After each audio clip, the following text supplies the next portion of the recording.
यही वो बुनियाद है जिसकी वजह से पाकिस्तान के बुद्धिजीवियों और नेताओं को गुलामी का डर सता रहा है। पाकिस्तान को डर है कि कहीं चीन पाकिस्तान आर्थिक गलियारा उसे चीन का गुलाम ना बना दे। अब तक ये दावा पीओके, गिलगित बल्टिस्तान और बलूचिस्तान के लोगों का था, लेकिन अब पाकिस्तान के कई सांसद कहने लगे हैं कि चीन ब्रिटेन ईस्ट इंडिया कंपनी की तर्ज पर CPEC प्रोजेक्ट के जरिए पाकिस्तान पर कब्जा कर सकता है।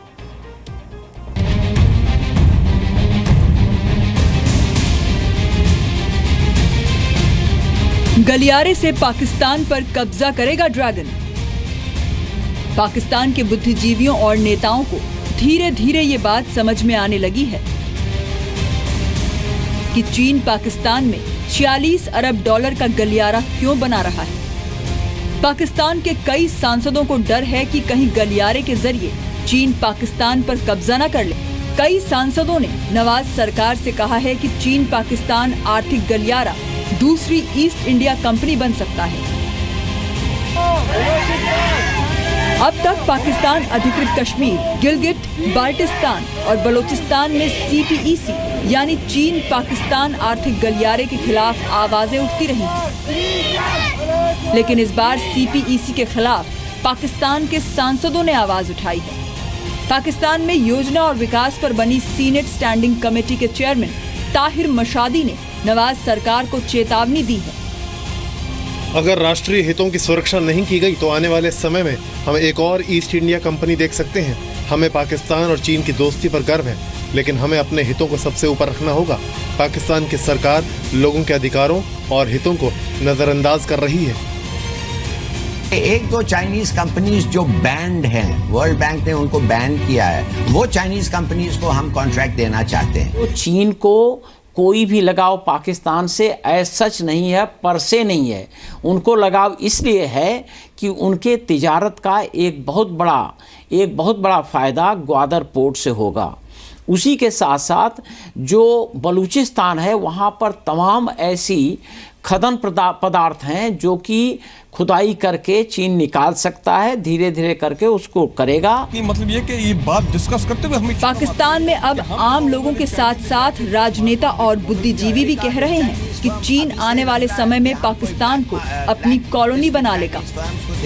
मैं आज से सिर्फ 10-15 साल बाद इनसे पूछूंगा कि पाक चीन दोस्ती के बारे में। Very soon you'll find out that they have started treating you as a colony. उनको अधीन बनाने में अभी भी शुरुआत है, लेकिन पूरे रूप से करेगा, क्योंकि ये पाकिस्तान का यही एक लाइफ लाइन हो गई है। आर्थिक थोड़ा बहुत जो आर्थिक विकास होगा इसके चलते केवल चीन की वजह से हुआ होगा। तो इसीलिए वो सोचेंगे कि वो शायद उन्हें चिंता है, जिन लोगों ने ऐसी बातें कही हैं पाकिस्तान के अपर हाउस से, कि कुछ ऐसा ना हो जाए कि ईस्ट इंडिया कंपनी हो जाए। पाकिस्तान में चीन के विरोध की ये घटना अपने आप में इसलिए बड़ी है क्योंकि चीन और पाकिस्तान एक दूसरे को अपना सच्चा साथी और हमदर्द समझते हैं। नवाज शरीफ के भाई और पाकिस्तान के पंजाब में मुख्यमंत्री शहबाज शरीफ के उस फैसले का भी विरोध हो रहा है जिसमें उन्होंने चीन के निवेशकों को मुफ्त में जमीन देने का ऐलान किया। अमेरिकन कॉर्पोरेशन आए थे अपना चाइना में आज से 25 साल पहले बड़े बड़े प्लांट लगाने के लिए। चाइनीज ने कहा था आपको जमीन देंगे, जगह देंगे, लेकिन लीज पे होगी, 70 साल 90 साल लीज के ऊपर आप पे करेंगे उसके लिए। ये क्या मतलब है कि आप कहेंगे स्टेट लैंड हम चाइनीज को गिफ्ट कर देंगे?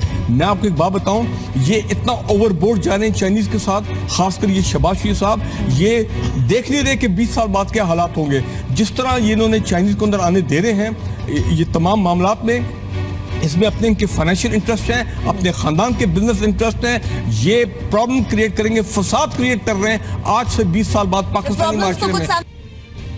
पाकिस्तान को चिंता सता रही है कि निवेश के नाम पर चीन पूरी तरह से पाकिस्तान को हाईजैक कर सकता है। बड़ी संख्या में चीन के लोग पाकिस्तान में होंगे, पाकिस्तान की जमीन पर चीन का कब्जा होगा। इतनी बड़ी तादाद में चाइनीज आके यहाँ जमीनों के मालिक बन जाएंगे तो आए फसाद खड़ा हो जाएगा इस मुल्क के अंदर। आप उन लोगों को निकाल नहीं सकेंगे आज से 30-40 साल के बाद अगर यहाँ पे हंगामा हो जाता है। तो ये एक बड़ी डेंजरस गेम शहबाज शरीफ साहब खेल रहे हैं। चीन के लिए पाकिस्तान को हड़पने का सबसे अहम प्रोजेक्ट है गलियारा। चीन के काशगर में शुरू होकर पहले जम्मू कश्मीर का अभिन्न हिस्सा गिलगित में पहुंचेगा, जो फिलहाल पाकिस्तान के कब्जे में है। उसके बाद गलियारा इस्लामाबाद से मिलेगा और इस्लामाबाद से 2 भागों में बंट जाएगा। एक रास्ता इस्लामाबाद से लाहौर होते हुए पाकिस्तान के हैदराबाद और कराची होते हुए बलूचिस्तान के ग्वादर तक पहुंचेगा, जबकि दूसरा रास्ता इस्लामाबाद से क्वेटा होते हुए ग्वादर तक पहुंचेगा। पाकिस्तान की सीनेट स्टैंडिंग कमेटी के चेयरमैन ताहिर मशादी का दावा है कि आर्थिक गलियारे के प्रोजेक्ट का बड़ा हिस्सा चीनी निवेश के मुकाबले लोकल फाइनेंस पर टिका है। ऐसे में ये प्रोजेक्ट पाकिस्तान के विकास के लिए नहीं बल्कि पाकिस्तान में संकट खड़ा करने के लिए है। ब्यूरो रिपोर्ट, जी मीडिया। $46 अरब का चीन पाकिस्तान आर्थिक गलियारा पाकिस्तान के लिए कम और चीन के लिए ज्यादा फायदेमंद है। भारत से दुश्मनी में पाकिस्तान ये भूल चुका है कि चीन की आदत दोस्त और भाई बनाकर धोखा देने की रही है, लेकिन पाकिस्तान आतंक प्रेम और भारत विरोध में अंधा और बहरा हो चुका है। पाकिस्तान गलतफहमी का शिकार इस वक्त इसलिए भी है क्योंकि आतंकवाद पर उसे चीन का भरपूर साथ मिल रहा है। यूएन से लेकर कश्मीर तक चीन और पाकिस्तान के टेरर कॉकटेल का नया सबूत देखें।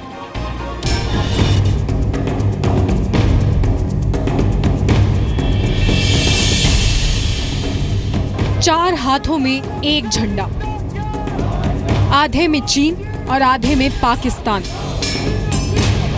कश्मीर में आतंकवाद का ये पाक चाइना गठजोड़ है, लेकिन आपको ये जानकर खुशी होगी कि कश्मीर में आतंकवाद के चाइना मॉड्यूल को हमारे सुरक्षा बलों ने नाकाम कर दिया। बहुत टाइम से ये चीज़ें देखने में आ रही थी कि कुछ लोग यहीं उनके साथ मिल के, चाहे वो स्टोन पेल्टिंग है या आगजनी है, इन सब चीज़ों में शरीक थे। तो इस ऑपरेशन में ऐसा काफ़ी मटेरियल मिला है और जो लोग पकड़े गए हैं वो इन्वॉल्व थे, इसीलिए उनको वहाँ अरेस्ट किया गया। 17 अक्टूबर की सुबह सुरक्षा बलों ने जम्मू कश्मीर के बारामूला के 10 संवेदनशील इलाकों में तलाशी अभियान चलाया। इस दौरान करीब 700 घरों की तलाशी ली गई और आतंकी गतिविधि में शामिल 44 संदिग्धों को पकड़ा गया। सुरक्षा बलों को संदिग्धों के पास से चीन और पाकिस्तान के झंडे, लश्कर-ए-तैयबा और जैश-ए-मोहम्मद के लेटर हेड, अवैध mobile phone, SIM card, petrol bomb और भारी मात्रा में देशद्रोही बैनर और पोस्टर्स मिले हैं। ये पहली बार है कि बारामूला में एक क्रैकडाउन के दौरान संदिग्ध ठिकानों में छापामारी के दौरान सुरक्षा बलों ने चीन के झंडे और कुछ आपत्तिजनक सामग्री बरामद की है। अब तक मिलिटेंट गतिविधियों में पाकिस्तान के पक्के सबूत भारत दे चुका है, लेकिन अब मिलिटेंसी से चीनी दोस्ती का पर्दाफाश हुआ है।